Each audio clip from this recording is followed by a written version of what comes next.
Alrighty, folks. It looks like you already got a taste of tonight's presentation, but my name is Time Smiley. I'm here to start us off for tonight. I am an administrative assistant at the JES, and I have two things that I need to do before we get started. So, I have some housekeeping. If you need assistance during the event, please don't hesitate to ask me.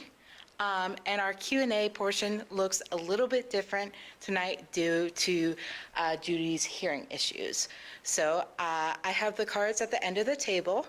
At 6:45, I'll walk around and collect them and then hand them to Pat to ask Judy questions. So no raising hands. I mean, you can, but she won't hear you even if you do. Yeah, and then my second thing is just our upcoming events. Tomorrow, Wednesday at 6 p.m., Bear Gaucher will deliver a lecture at our Harbor Creek satellite, giving a lecture called Beyond the Headlines, Understanding Gaza, Hamas, and What Lies Ahead. And then next, on Thursday at 7 p.m., Dr. Ken Lowy will be speaking about economic inequality at the national and local level, long-run trends and potential consequences at our ECAT satellite location. And then finally, this Friday at noon, the JCL 24 cohort will be having a community conversation called Our Youth in Crisis, How You Can Make a Difference. And I did lie, one more thing, there are books available for sale on the table over there. We can do that after Q&A. Otherwise, all you, Pat. Great. Well, thanks, Time. I'm Pat Cuneo. I'm the Director of Publications at the Jefferson. And I had the privilege of helping edit Judy's book, which is why we're here tonight. Judy worked for more than a decade with a number of researchers, but she did the writing and assembling. She really was the editor as well of this book. And the book is unique. It's a history book, but it's also, it's the first and, to my knowledge, only book that actually takes the Northwestern Pennsylvania as a whole. So it has Erie County, so Erie, Corry, and the rest of Erie County, as well as Crawford County, Venango, and Warren counties. And it shows, one of the great secrets of this book is that it shows the context of how the community grew, how the region grew, how this was America's frontier at the time that it got started, how George Washington played a role in the beginning of this history. And Judy herself, I think you know a little bit about Judy because Judy is a legend. She started working from Crawford County originally and started working first for the CIA when she got out of college. And then became a teacher and taught at Villa for years, and then did an amazing about-face. She's had many careers within a career. She became one of the first people to create the Home Rule Charter for Erie County, and in so doing, then became a councilwoman briefly, and then became the county executive, the top official for more than 20 years of Erie County. And she became familiar and led the charge for many, many things, many building projects from the library in Erie to the prison in Albion, you name it. She was the queen of economic development and built economic development projects throughout the region. But she also, after that career, finished her PhD and went on to be a professor, and then joined up with the Jefferson, became the first chairwoman of this Jefferson Society in Erie. All the while, she's a writer and researcher, historian, teacher. She's really a driving force in the Erie community for many, many years. So that led to this baby. This is a terrific book. It takes old histories lost to the world and edits them into this to show the context of how the community got started, geographically, through people, through companies, through its economics, just in so many different ways. So that is, you don't need to take my word for it. This is really a terrific book. I wish you'd have an opportunity at some point to page through it or consider buying one. Time, are you in here? How much is the book? It is around $30. Around $30. Do we get a cut of that? That's pretty funny. Okay, so it's around $30. Also, that's about what it costs us to produce it. This is a Jefferson publication, and so it really is not a money maker. But it is going to live for many, many decades. So what are we doing here? Part of our tour of places to not just tout the book, but to tell people about it, is to try to hone in on the regions that are in here. And so we've tailored tonight's program to Corry. So you'll know in the Corry area, you'll know some of this history, but you may not appreciate the context until you hear it from the horse's mouth here. So with that in mind, let me fire a few questions to Judy. She's having some hearing problems, but she can speak perfectly. If you have any problem hearing us, just let us know. Judy, why did you write the book? Okay, Pat, may I stand up? Well, okay, only briefly. Okay, briefly. All right. First of all, ladies and gentlemen, I want to thank you very much for coming. I have to apologize for my inability to hear. Now, let me just tell you this story. I woke up Easter morning, and everything was quiet. I could not hear a single thing. And I went to church, could not hear the mass, could not hear the priest speak. And then I went home and I said, I've got to call somebody to tell them what's going on, but I couldn't get a dial tone. And so I finally was able the next day to get an appointment with an audiologist at the Shriners Hospital. You know the Shriners Hospital, all right? They take care of children, but also they have an ear, nose, and throat area. So I went there, got an appointment, very fortunate to do that, sat down in the chair, and the audiologist came with a drill. Like this. I mean, seriously, drill. Okay, started to drill here, ooh, and then here, and I just thought the pain was just unbelievable. I just started to scream, and he stopped, thank the Lord. And he said, well, I think maybe you need another appointment and another audiologist. So I have an appointment coming up, and I am hoping that I will resolve this problem. I do have hearing aids in, but unfortunately they don't give me the quality to hear, except if somebody is right in front of me speaking pretty loudly, very clearly, then I can hear. Other than that, I cannot hear. In this presentation, there may be a lot of questions that you have. So I have provided some note cards. Time's already gone through that. Pat said something about the note cards and the pencils. So if you have a question, please write it down. I'd be happy to answer it. If I can't answer it today, I'll send you a note with the best answer I can get. Now, Pat indicated to you that I was supposed to tell you, why did you write this book? Well, I didn't intend to write the book. It wasn't a mission I went on, except I was gathering information all of the time. Now, I was on the Home Rule Study Commission, most of you, I would assume, remembers the Home Rule Study Commission that established the form of government. So I was on the Home Rule Study Commission, and one of the most instrumental persons on that commission was Irving Olds Murphy.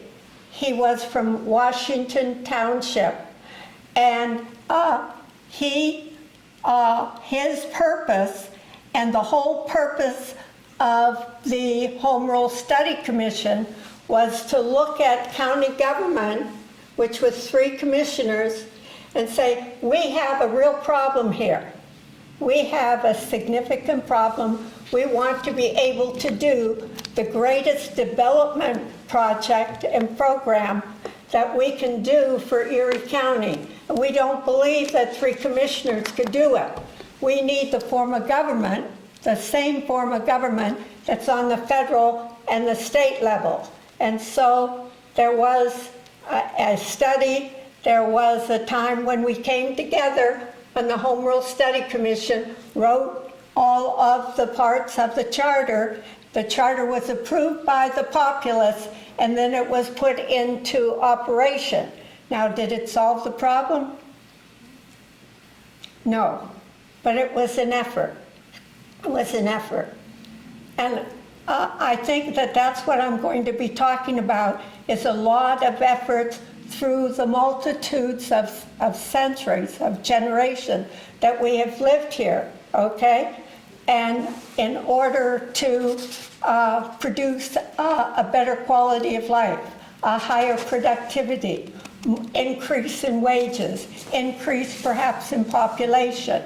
This is what we were trying to do with the Home Rule Study Commission. It was also what numerous others were trying to do throughout the history of Erie County. Now, I became county after the Home Rule Study Commission. I ran, not the first county executive, I was the second county executive. I was elected in 1982, and I served until 2002, 20 years as Erie County executive. And of course, the most momentous question and problem that was presented to me and to others who were in county government was, what can we do to build the economy, to create a better life for the people that inhabited Erie County? And there were all sorts of efforts to do that. Now, can I continue? Yes, but you need to sit. I have to sit down. Okay. All right. But that's okay. That's all right if I sit down, because I'll tell you, this is the 1980s. All right? And I'm looking at all of you, and I say most of you, not you, but most of you lived through the 1980s, right? And you can remember the dislocation and the reduction of the population that occurred in Northwestern Pennsylvania. And it's all in this book. The graphs, all of the detail is in this book, showing you how much the population was reduced. It is called deindustrialization. And it all started, of course, with the opening of China. Now, before the 1980s, Mao Zedong was the head of China, and it was closed pretty much to Western influence and to Western persons. But Henry Kissinger, do you remember Henry Kissinger? Okay, and he was friends with Richard Nixon. And he and Richard Nixon went to China to open up China to the West. They wanted to sell Western products, okay? But there was a little kind of a undercurrent there. And Mao, they did say hello to Mao. Mao later died, okay? But China began to open up, to think of the West as being a resource area, a resource that would allow them to grow, they were very concerned about their economic development, okay?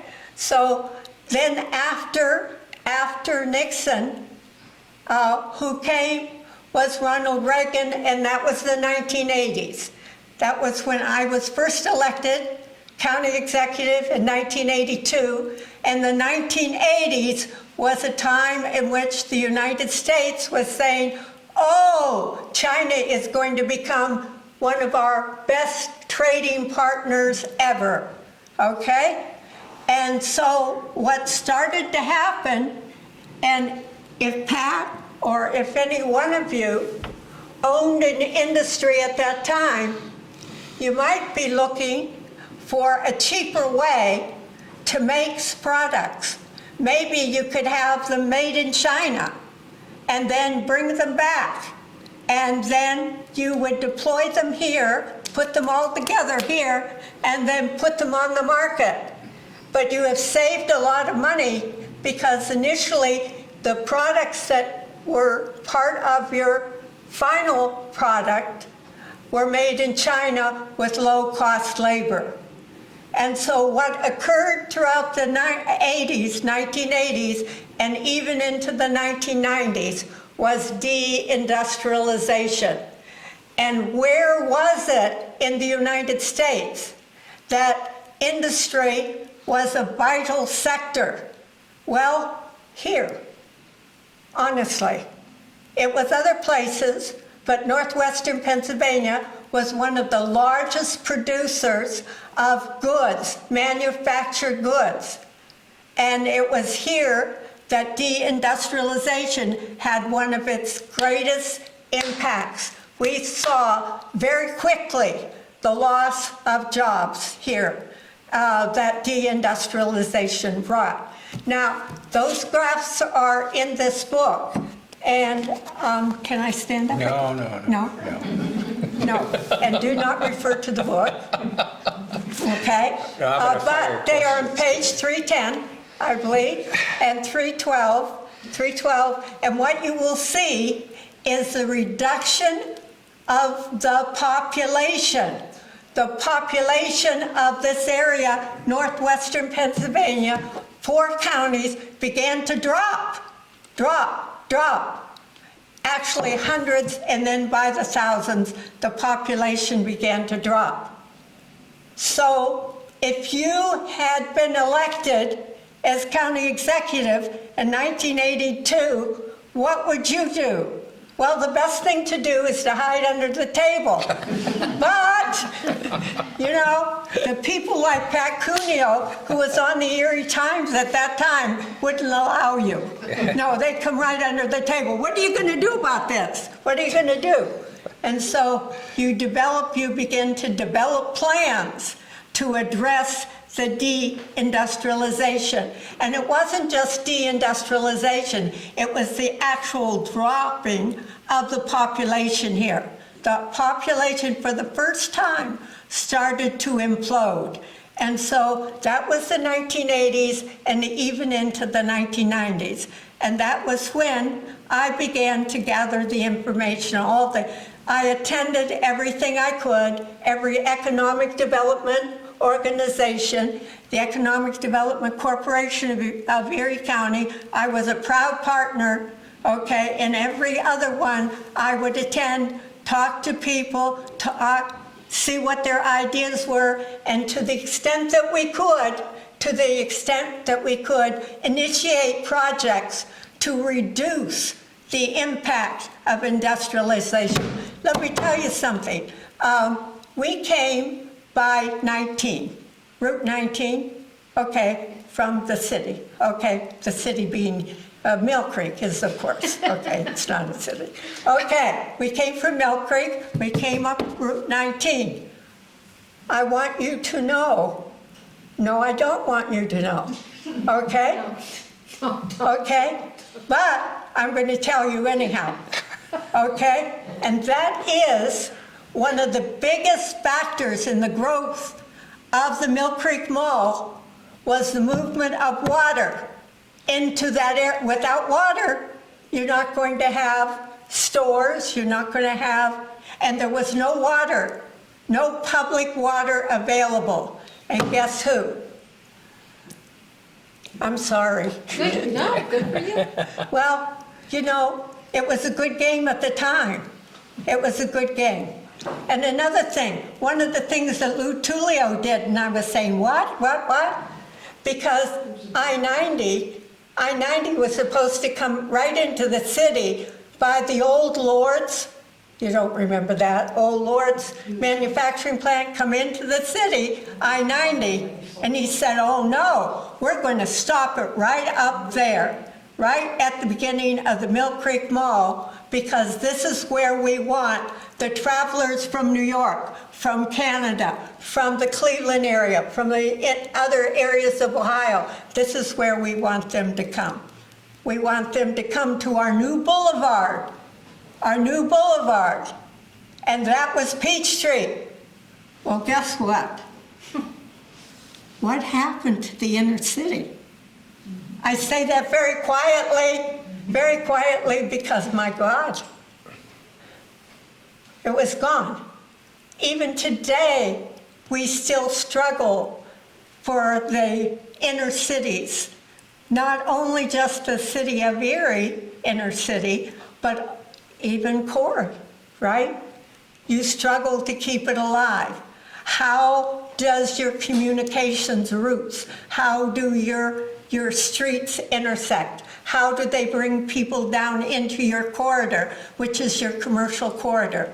And that was what we were building, a new commercial corridor for the city of Erie, down Peachtree. Well, it worked pretty well for Peachtree, but not so well for the inner city. And the inner city is still struggling. And now nobody is going to remember this, but I'm going to just, except for Pat, I think Pat will remember it. But what Mayor Tullio did, because the center city is city, that's city property, he said, okay, we're going to build an interior mall right on the street. You know, State Street? Yeah. Do you remember that, Pat? I sure do. Oh, he remembers it. I don't know if anybody else remembers it. It didn't last very long because it became more of a bulwark, stopping people from getting from here to there and that sort of thing. But it was his response to the destruction that the mall, Mill Creek Mall, brought. So those are some of the things that were done. Okay?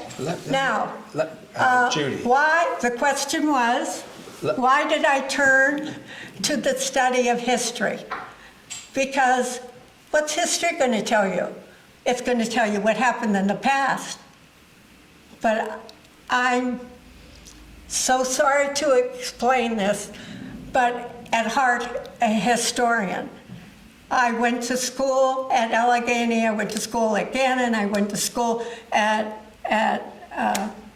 in Washington, D.C., and I have my doctorate, and my chief area of study was history. So there's got to be some sort of answer in looking at the history of this entire community. So what I did, I kept saving everything. I would go to a meeting, I'd save the minutes. I would go here, I would save, and there were a lot of economic development organizations. I would go and try to keep track of what they were doing and also to keep any paper products that they had. And I use all of that as the basis for my look at this early history, this beginning, not early history, because that goes all the way to the pioneers, but this early history of the 1980s and the deindustrialization and what can we do to rebuild the city of Erie, this community, and other areas such as Meadville from Crawford County, such as Titusville from Crawford County. What could we do? And so that's why I wrote this. It became a compilation of all of the information.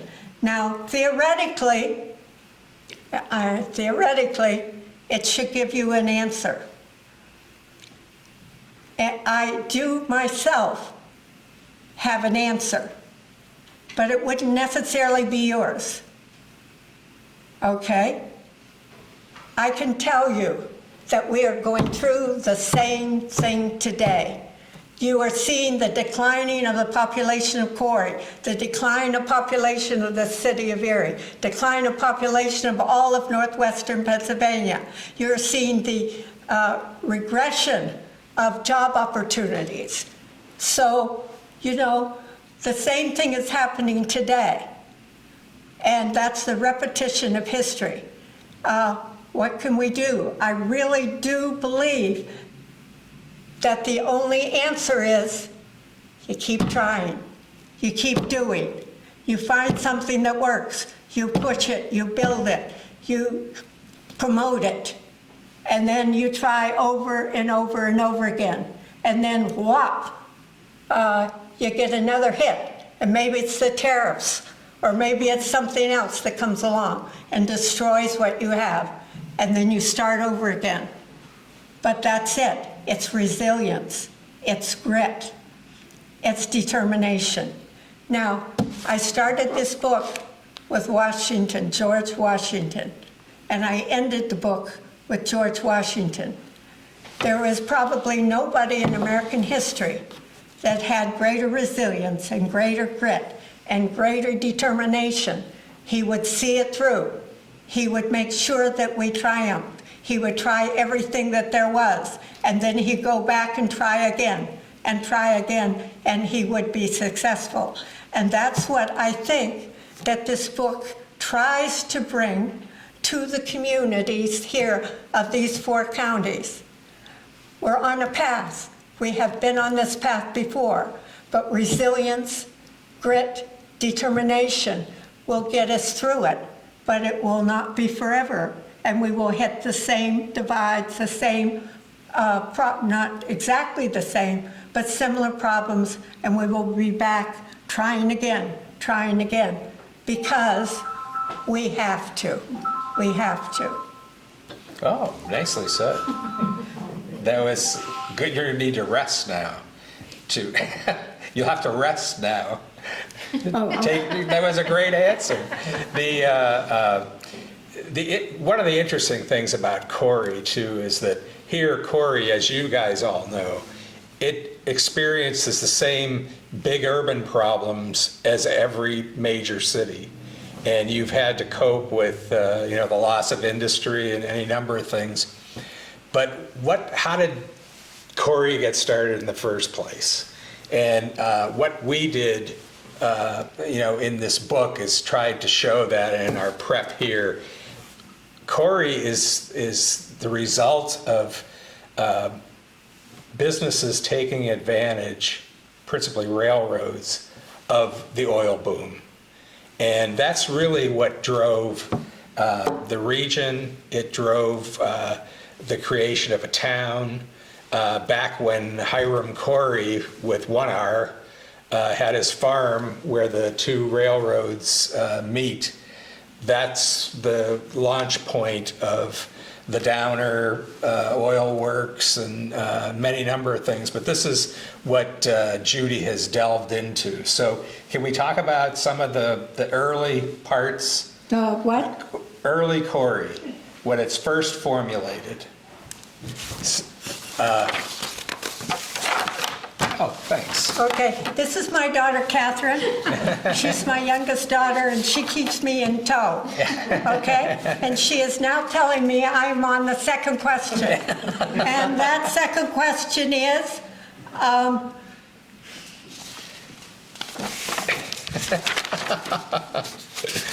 Pat, can you ask it? Yeah, what? I'll tell you, it's this question. Tell us how Corry fits with the development. No. Tell us about the Downer. Oh, Samuel Downer. Oh, can I stand up? No. No. Okay. All right. I really need to, because No. Samuel Downer is a hero. And this is Corry. This is where he came. It was actually Samuel Downer Jr. He was not originally from Corry. Guess where he came from? Boston. Now, Boston would have been alive. It would have been, you know, a very upward, mobile city. But where did he come? He came to Corry. Now, why? Why did he come to Corry? Well, he came to Corry because he and his father had an industry, a production plant in Boston. And what they produced was kerosene. And what did they make kerosene out of? They made it out of whale blubber. Whales. Whales, right? But unfortunately, and I really think I'd underline unfortunately, the population of whales was decimated because of the overwhaling. And so the whales were just not being available to the extent that the Downer kerosene plant in Boston needed. And he must have had his ear to the ground. Samuel Downer Jr., he had his ear to the ground, and he heard about the drilling for oil in Titusville. Edwin Drake, 1859, drilling of oil, the first oil well in Titusville, Pennsylvania. He heard about it. And then he heard about the rush, the oil rush of thousands of people coming to this area, buying up every piece of land they could get, squatting, doing anything they could, collecting, oh, throw this water out, we're going to put oil in this bottle, walk away, and we'll get some real money for it, okay? That's what people were doing. Thousands of people were coming to this area, and it was just unbelievable. And it was even heard in Boston. And Samuel Downer Jr. said, okay, I'm going. I'm leaving, Dad. Bye-bye. I'm going to go see what they've got there in Corry. So when he came, well, Corry wasn't in existence at that time. When he came here, it was just what? Fields and trees and open areas and undeveloped land. There were hardly any people, no people. Okay, I'm sure there were rabbits and things like that, but no people, okay? But there was a couple things happening in this area that Samuel Downer Jr. could see. One was the fact that the Pennsylvania Railroad had already established a rail line. Oh, a rail line goes through this area. That was very elucidating. It was something, hey, you can use rail lines for transportation, so you can get your commodities from here to there. But something else was going on. There was another rail line, and it was the Great Atlantic and Western Railroad, okay? He's supposed to be helping me. Okay? I came up with Atlantic. At any rate, it came about a year after the Pennsylvania Railroad had already gone through, and it came, and there was a Pennsylvania Railroad. And they were right up against each other. And so the Great Atlantic and Pennsylvania. what? I don't know. At any rate, Second Railroad. Choo-choo. Second Railroad, okay? It was Atlantic and Great Western Railroad, the Atlantic and Great Western Railroad. So they came along, the Pennsylvania Railroad was already there, and they said, okay, where these two railroads come together, we're going to put up a shanty, a little box, okay? It's going to be a ticket booth, and it's going to have a name on it, a name to identify this area, which had no name. This area had no name. Sorry. I didn't. So he said, for me Samuel Downer Jr., to do this, I better buy some property. So I bought some, I'm Samuel Downer Jr. now, okay? I bought the property from a person whose name was Hiram Corry, C-O-R-Y. Yeah. C-O-R-Y, okay? That's Hiram Corry. I'll buy this property, and this is where, you know, the railroad booth is going to go. And then Samuel Downer said, I'm going to buy 50 more acres and establish a refinery here. And that was the Downer Refinery, which became probably the hallmark. And in my opinion, the industry, the best personifies the spirit of Corry. It really does. He established that, he bought that, he began to build his refinery, okay, but he did something else. He bought more than 50 acres to begin with, but he had extra acreage that was left over. And what did he do? Do you want a house? Do you want a house? How about a house for you? A house for you? All those people that were in Massachusetts working for his father, hey, wouldn't you like to go to Corry? Wouldn't you like to go to Corry? We're building these houses and you're going to have them at a dime, okay? And so he began to build housing for the people who would live close to the refinery so that he would have adequate labor. So today, you know, the ticket booth had a sign on it. It was there where the two railroads met, and the sign said Corry, but they misspelled it. And it wasn't C-O-R-Y, it was C-O-R-R-Y. And it became Corry, and it was Corry evermore and ever will be, right? Yeah, okay. Is that it? That's pretty good. There were other industries that had really key, probably none more so than Downer, who developed the connection to the oil fields, brought the oil here. Remember, this is in the days before cars. So, but it puts Corry in position to be a shipping center.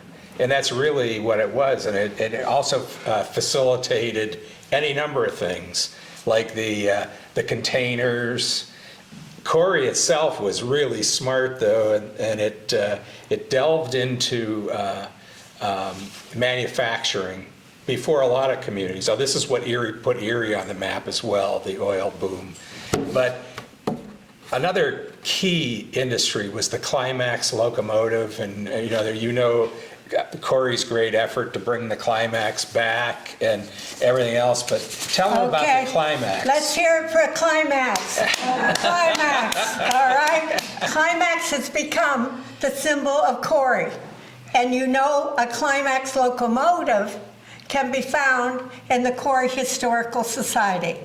It is a prized possession. It is a wonderful item that can really take people back in time to show them what locomotives were like. Now, the Climax was not like another locomotive, okay? And it was small, and it was sturdy, and it was made to go up the hills, and it could run on any type of track, on metal track, on wood track, on no track. It didn't need track. It was almost like a tractor. It was an incredible invention, and it could go around corners, and it could help in pulling logs. When you go out here, not necessarily right here, but up and down streets and things like that, you often see large trees. Maybe they're oak, maybe they're a maple tree, cut, right? and they could be this much around. That climax could go in there, get that tree, pull it out, pull it back down, take it where it was supposed to be. It was a sturdy, an unbelievable type of engine, and it was made for this area.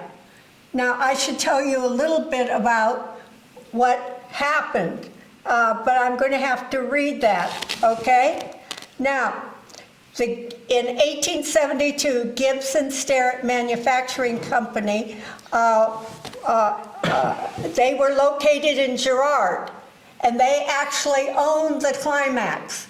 They were in Girard, not Corry, in Girard, and Girard is right on the lakefront, okay? Now, they were facing bankruptcy, right? And so they turned to the city of Corry. Now, why? I mean, the people of Corry must have been just really magnanimous. Said, can we give you anything?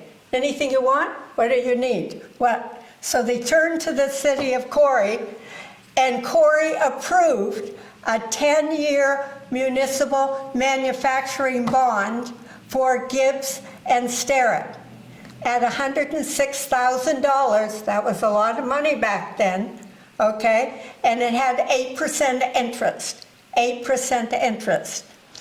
The name of the company at that time was changed to the Climax Manufacturing Company, and it was in Corry, based in Corry. And they began to manufacture the locomotives here in Corry. So what happened was that Corry defaulted on the bond, okay? And there was a suit. Everything goes into the court, and it ended in a compromise. So the parties came together. The Climax Manufacturing Company was sold at auction to Russ Battles, and he was a banker in Girard. But the Climax Manufacturing Company was established and grew here in Corry, okay? So in 1891, the Class B Climax, which is the one that is in the Historical Museum here, okay? It was designed by Charles D. Scott, and unfortunately, the patent was not in his name. It got into Mr. Battle's name, so that went to court.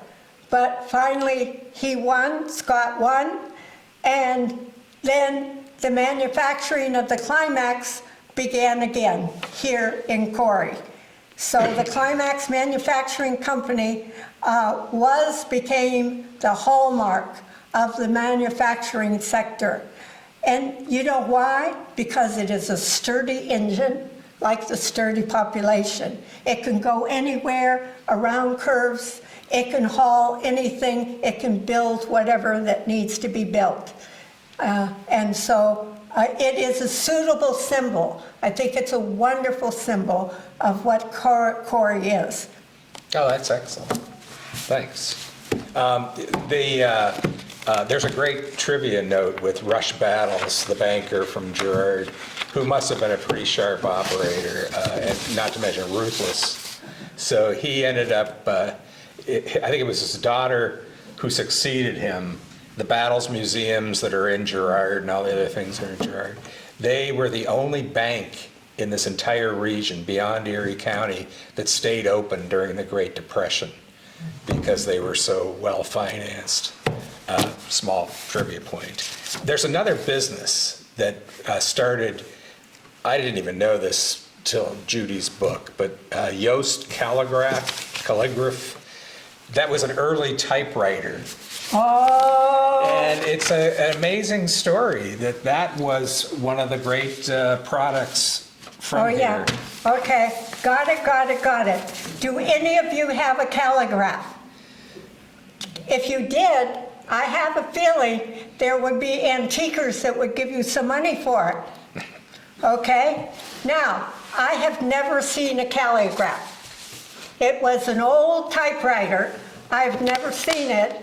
But apparently it didn't work quite well, but its inventor thought it was the greatest thing in the world, okay? The inventor was George Washington Newton Yost, and he spent his early adult life here in Corry, okay? Then he began to wander about, and he became affiliated with the Remington Typewriter Company.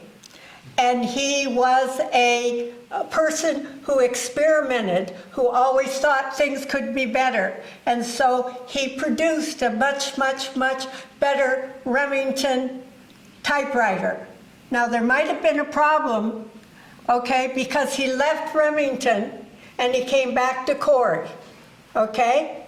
So he then took the calligraph, which he had worked on prior, and he said, I can make this better than the Remington. And in fact, he published that.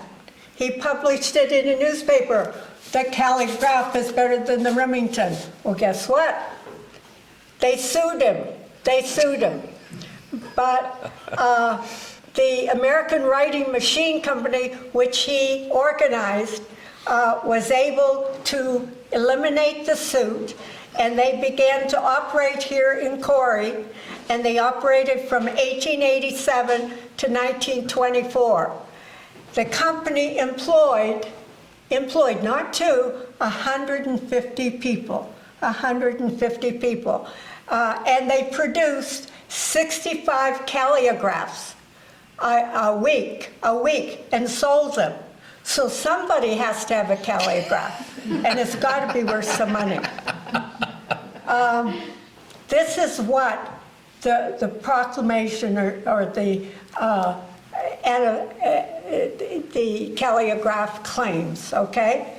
That Tolstoy, who is a favorite writer of mine, it might be of yours, he wrote War and Peace, but it is claimed that War and Peace was produced by the calligraph typewriter, that it was actually somebody typing with Tolstoy there that created War and Peace on the calligraph that was created here in Corry. All right. So we got to find one. The Historical Society needs one. There are so many businesses that got their start here, and I just want to do a quick note. Time, I got the message. We're going to wrap this portion up in the next 10 minutes. But Ajax Ironworks, which was famous local I'll try company. to be short. Ajax Ironworks. Now, you know who Ajax was. He was a Grecian god, wasn't he? Yeah. Okay? He was mighty and just unbelievably big and awesome in his physique, right? And so they called the ironworks the Ajax Ironworks on his behalf. Now, actually, it was established in 1877, 18 years after the successful drilling of oil in Titusville. It was established under the name of Harmon, Gibbs and Company. It produced, and this is so important, it doesn't sound important, it sounds like that, but they produce steam and gas engines. Steam and gas engines. Now, if I asked you, what was the steam and gas engine capital of the world, what would you say? Who claims it? And it's right there at Presque Isle. Who claims it? It's right on a tablet at Presque Isle, the city of Erie. Okay? But this is one of the largest and first of the producers of boilers, steam and gas boilers. And this tells you something, that it wasn't just oil but they were able to get from the drilling gasoline, and gasoline had its own nature and its own uses. And so here it is, going to be supplied in order to keep the boilers running. And you needed to have the boilers in order to have the oil industry as productive as it was. In 1963, Ajax Iron Works was purchased by Cooper Bessemer, and they continued to build engines here, okay? But in 1982, remember the 1980s? Remember deindustrialization? It closed. Closed. They're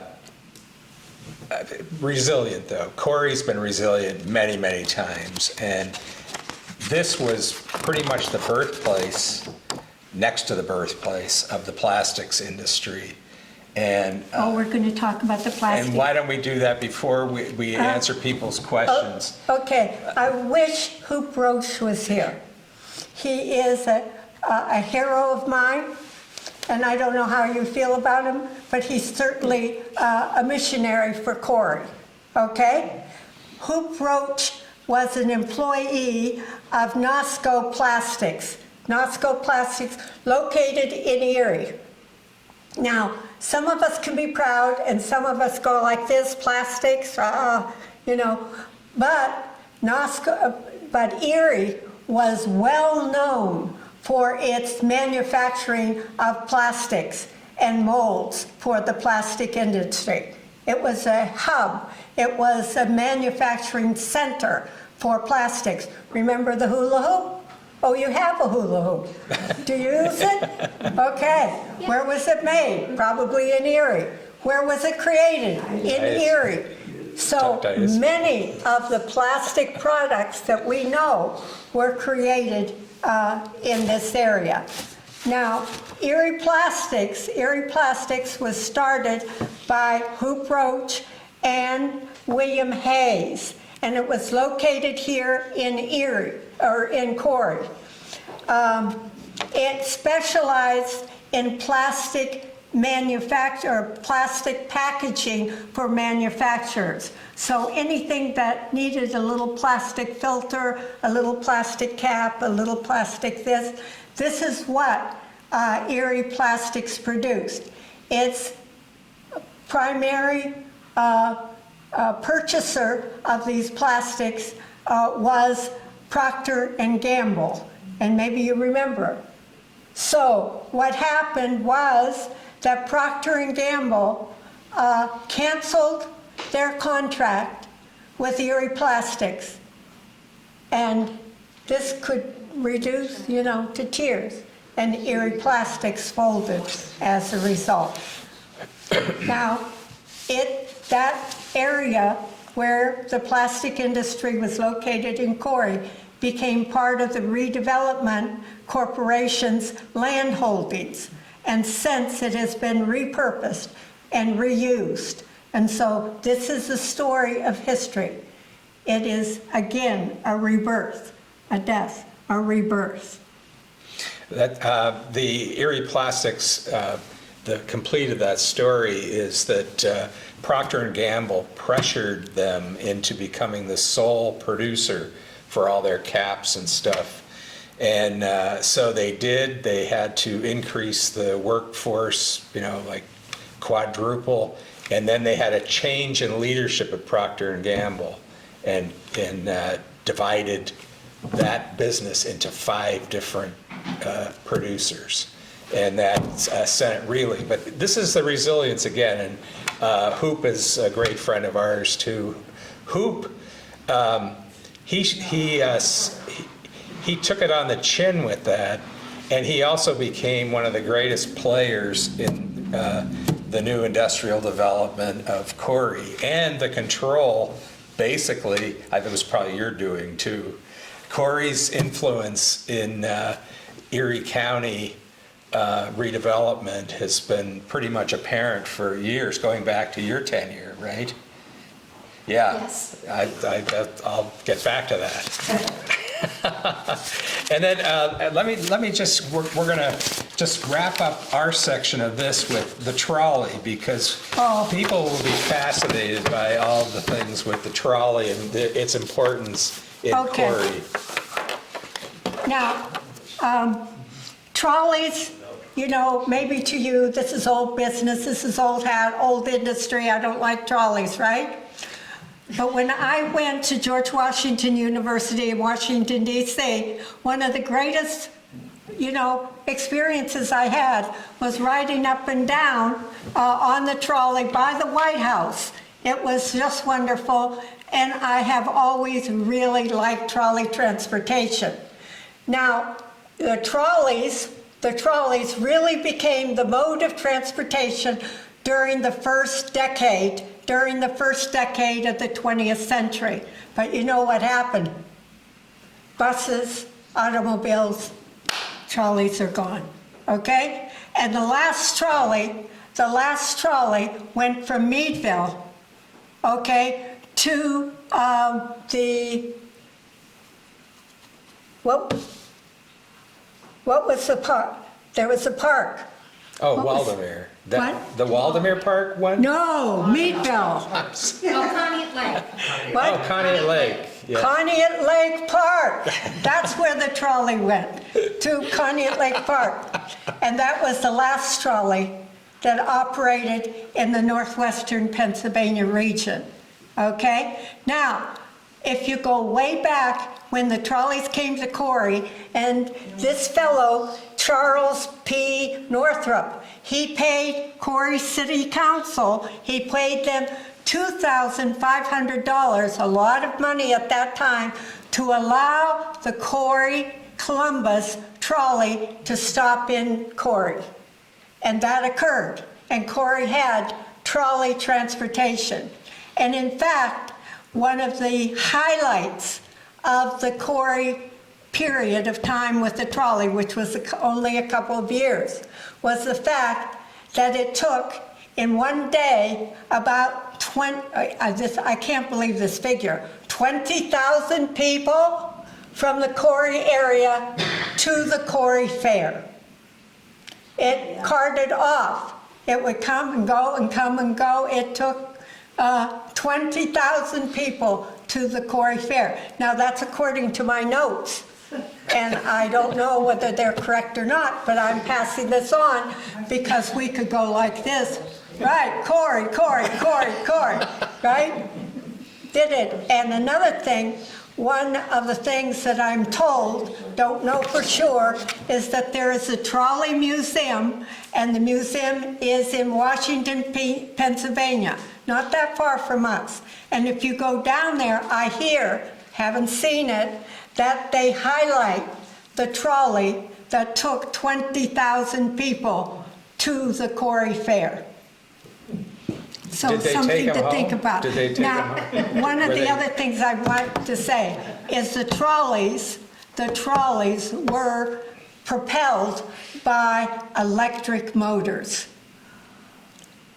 Okay, now, for $50,000, who can tell me who made the electric motors? No, you don't get it. No fair. The Erie Electric Oh, Motor you all Company. know the answer to it. General Electric. You know the answer to that. Yes, but Who became the largest electric motor producer was GE, General Electric. And there's a whole story about General Electric, but we don't have that in here. This is principally Corry. I think that takes us to time. Are you back there? Speaking of time, although a different spelling. Okay, Do we we gotta have stop? any questions from the audience? It does not look so. If you have anything else you want to cover, we can Sure. do that extra 30. If I can read the question, I'd be happy to answer it. I had a couple. Oh, excellent. Oh, my goodness sakes. All right. I will publish this. Oh, this is Publish this. excellent. This is a, Why don't you go he ahead? can't read. Okay. Why don't you read it out loud? Okay, may I stand? Sure. Okay. A, Lake Erie, a real Lake Erie can transition to things like eds and meds. I don't know who wrote this. Steve. Okay, he has the answer. Okay, at least for this period of time. So if you look at Corry, one of the most successful entities that you have is Corry Memorial Hospital. Today, it's not manufacturing. No, that's not where the jobs are. But it's higher ed, and it is in the healthcare industry. These are the two largest industries in all of Erie County, the largest employers in all of Erie County. So this question hit it right on the money. And he says, what can smaller communities like Corry, Union City, and others do to survive economically? I've been reading a little bit about the Corry Hospital and about the long history of the Corry Hospital and how committed the Corry community was to the hospital, and the fact that the hospital has gone through hard economic times. And during those times, people came forth. They supplied food and other types of things that the hospital needed in order to keep the hospital going. And this is what I would say: be committed to the community. Where you see an opportunity, take it if it is available, if it looks promising. Don't be afraid to explore it, and don't sit back and wait for somebody else to do it. Be there, push for it. Yes, we need in order to maintain and to grow the population, to maintain the economy, and to increase the number of jobs that are here. There's another question there too. Oh, Yeah. Oh, what did you think of Hoop Roach and others referring to Corry as Corry County? Corry County. he's right. He's right. Should I say now? Sure. Okay, and the reason why I say he's right is that Corry is a kind of it is right at the edge of Erie County, okay? And Corry is such an identified area. Now, we have to go to Harbor Creek. I can tell you something about Harbor Creek, but it isn't very much different than Wesleyville, and it isn't hardly any different than the east side of Erie. I can tell you a little bit about how, but Corry has a unique history. It has a history like no other place in Erie County. Yep, it is Corry County. Yeah, Robin and I took a drive around Corry right before we came in, and it's pretty impressive, the new incubator businesses that are all over the downtown trying to give it life. And the Jefferson has worked with Corry on various projects, and so we've seen a bird's eye view of it. But I think that's it. Hope you consider getting Judy's book, and I'd like to give her a round of applause for the excellent work she's done. Thank you to you, and I applaud all of you. All right, thanks for coming out tonight.